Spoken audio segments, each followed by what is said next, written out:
Praise the lord. ఈరోజు వాక్య భాగం 2 సమూయేలు గ్రంథం 16వ అధ్యాయం 10వ వచనం. అందుకు రాజు, సెరూయా కుమారులారా, మీకును నాకును ఏమి పొందు? వానిని శపింపనీయుడు. దావీదును శపింపుమని యెహోవా వానికి సెలవీయగా, నీవు ఇలాగుననెందుకు చేయుచున్నావని ఆక్షేపణ చేయగలవాడెవడని చెప్పి. ఈరోజు ఈ వాక్య భాగం ద్వారా దేవుడు మనతో మాట్లాడుతూ ఉన్నారు. ఈ 2 సమూయేలు గ్రంథం 16వ అధ్యాయం యొక్క బ్యాక్గ్రౌండ్ గనక మనం చూస్తే, మరి దావీదు తన సొంత కుమారుడైన అబ్షాలోము చేత తరంబడుతున్న పరిస్థితి. మరి తన సొంత కొడుకుని చంపడం ఇష్టం లేదు, కోల్పోవడం ఇష్టం లేదు. సో దావీదు రాజ్యాన్నే విడిచిపెట్టి వెళ్ళిపోతా ఉన్నాడు. అలాంటి టైంలో మరి సౌలు కుటుంబీకుడగు గెరా కుమారుడైన షిమి అని ఒకడు మరి వచ్చి చెప్తా ఉన్నాడు. అతడు వెంట నడుస్తూ దావీదుని శపిస్తా ఉన్నాడు. జనులందరూ, బలాఢ్యులందరూ దావీదుకు 2 వైపులా వాళ్ళు నడుస్తూ ఉన్నప్పుడు దావీదు మీద, అతని సేవకుల మీద రాళ్ళు విసురుతా వస్తున్నాడు. నువ్వు నరహంతకుడివి, నువ్వు దుర్మార్గుడివి, చీ పో అని చెప్పని. మరి నువ్వు సౌలు ఇంటి వాళ్ళని హత్య చేశావు, దాన్ని దేవుడు నీ మీదకి రప్పించాడు. నీ దేవుడు, మరి దేవుడైన యెహోవా నీ కుమారుడైన అబ్షాలోము చేతికి ఈ రాజ్యాన్ని అప్పగించాడు. నువ్వు నరహంతకుడివి, అందుకే నువ్వు మోసంలో చిక్కబడ్డావని శపిస్తా ఉన్నాడు. అప్పుడు సెరూయా కుమారుడైన అభిషే అంటాడు, అయ్యా, ఈ చచ్చిన కుక్క నా ఏలిన వాడవును రాజు నగు నేను శపిస్తున్నాడు కదా, నువ్వు నీ చిత్తం అయితే చెప్పు, వీని చేరబోయి వాని తల ఛేదించి వచ్చేస్తా, తల తీసేస్తా అని చెప్పని అన్నప్పుడు రాజు అంటాడు, సెరూయా కుమారులారా, మీకును నాకును ఏమి పొందు? వానిని శపింపనీయుడు. దావీదును శపింపమని యెహోవా వానికి సెలవీయగా, నీవు ఇలాగుననెందుకు చేయుచున్నావని ఆక్షేపణ చేయగలవాడెవడని చెప్పి. నాకు ఈ వచనం చాలా డిఫరెంట్గా అనిపిస్తుంది. నేను ప్రార్థన చేసుకుంటా ఉన్నప్పుడు ప్రభు నాతో ఈ వచనం ద్వారా మాట్లాడుతూ వచ్చాడు. అది నేను ఈరోజు వాక్య భాగం ద్వారా మీతో పంచుకోవాలని ఆశపడతా ఉన్నా. దావీదు కొరకు బైబిల్ చెప్తుంది, the man after God's heart, దేవుని హృదయానుసారుడు, దేవుని చిత్తానుసారుడైన మనుష్యుడు.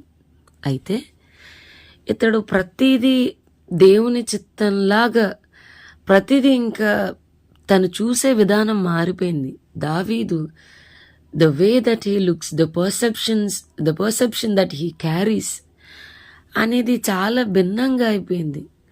అరే, ఒక వ్యక్తి, నువ్వు దావీదు అప్పటికే చాలా గొప్ప రాజు, చాలా పేరు ప్రఖ్యాతులు పొందిన వ్యక్తి. తన శత్రువుల మీద దేవుడు దావీదుకి నలుదిశలా కూడా గొప్ప విజయం ఇచ్చి నెమ్మదిని కలుగు చేసిన అలాంటి పరిస్థితి మధ్యలో దావీదుకి ఫుల్ అథారిటీ ఉంది. అసలు నువ్వు మాటను తల తీసేస్తా అలాంటి పరిస్థితి మధ్యలో ఒక నార్మల్ వ్యక్తి దావీదును శపించి రాళ్ళు రువ్వుతూ ఉంటే యెహోవా వానికి సెలవిచ్చాడు, దేవుడు పర్మిషన్ ఇచ్చాడయ్యా దావీదుని శపించు అని. నేను ఎవరిని తిట్టుకొని అంటున్నాడు. ప్రతిదీ కూడా దేవుడు అనుమతిస్తే జరుగుతుంది, దేవుడు అనుమతి లేదు ఇంతవరకే అని తను ఆలోచించే విధానం. మనం అలా చూడగలమా? ఎవరన్నా తిడతంటే దేవుడు అనుమతించాడులే తిట్టుకొని, తర్వాత దేవుడే చూసుకుంటాడు అని అనగలమా? మన లైఫ్లో నుండి ఏదన్నా తీసేస్తే దేవుడు తీసేశాడులే అని అనగలమా? మనుషులు మనకి రెస్పాండ్ అవునప్పుడు దేవుడు అక్కడి వరకే ఇచ్చాడులే అని చూడగలమా? ప్రతి దాంట్లో దేవుణ్ణి చూడగలుగుతున్నాడు. ప్రతి దాంట్లో దేవుడు ఎంతవరకు దేవుని చిత్తం ఇది అనేది చూడగలుగుతున్నారు. అందుకనే దేవుని స్తుతించగలుగుతున్నాడు. నేను ఇలా తరంబడ్డం దేవుని ఏర్పాట్లో ఉంది, కొంతకాలం తరంబడతాను అని అంటున్నాడు.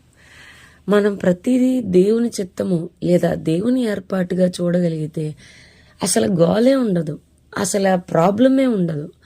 ఒకసారి ఒక టీచరు క్లాస్లో నిలబడి, అంగవైకల్యం కలిగిన పిల్లల ముందు నిలబడి, నన్ను దేవుడు చాలా ప్రేమిస్తున్నాడు, నేనంటే దేవునికి చాలా ఇష్టం, అందుకని నన్ను కంప్లీట్గా అసలు ఏ వైకల్యం లేకుండా చేశాడు, మరి మీకోసం మీరేమంటారు? Comment right one single sentence. Board మీద ఏదన్నా ఒక సెంటెన్స్ రాయండి అని పిలిచినప్పుడు అందరు పిల్లలు ముఖాలన్నీ అసలు బాధతో, దిగులుతో, దుఃఖంతో దేవుడు మమ్మల్ని ఎందుకు ఇలా పుట్టించాడు అని చాలా బాధతో ముఖాలు దించేసుకుని ఉన్నప్పుడు వెనక నుంచి ఒక పాప నడుచుకుంటా వచ్చి చాలాసేపు క్లాస్ అంతా సైలెంట్ అయిపోయింది.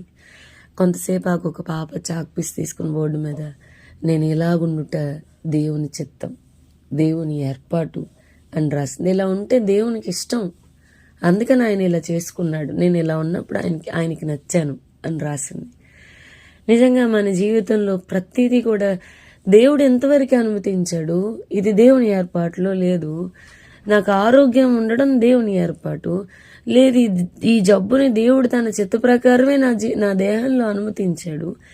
ఈ వ్యక్తిని దేవుడి ఏర్పాటు లేదు కాబట్టి దేవుడు తీసేశాడు. అలా మనం ప్రతిదీ కూడా దేవుని ఏర్పాటు కాదు, దేవుని చిత్తము కాదు అన్న యాంగిల్లో మనం చూడగలిగితే అసలు ఎవరితోనైనా గొడవ పెట్టుకోగలమా? ఎవరినైనా ద్వేషించగలమా? ఎవరినైనా చులకనగా ట్రీట్ చేయగలమా? ప్రతి దాంట్లో దేవుణ్ణే చూస్తే, ప్రతి దాంట్లో ఆయన హస్తమే చూస్తే, ప్రతి దాంట్లో ఆయన యొక్క ఇన్వాల్వ్మెంటే మనం చూడగలిగితే మనం అసలు ఇంకా దేవుణ్ణి స్తుతించడం తప్ప మనం ఏం చేయగలం? దేవుడు ఎలా చేశాడు, దేవుడు చేయలేదు.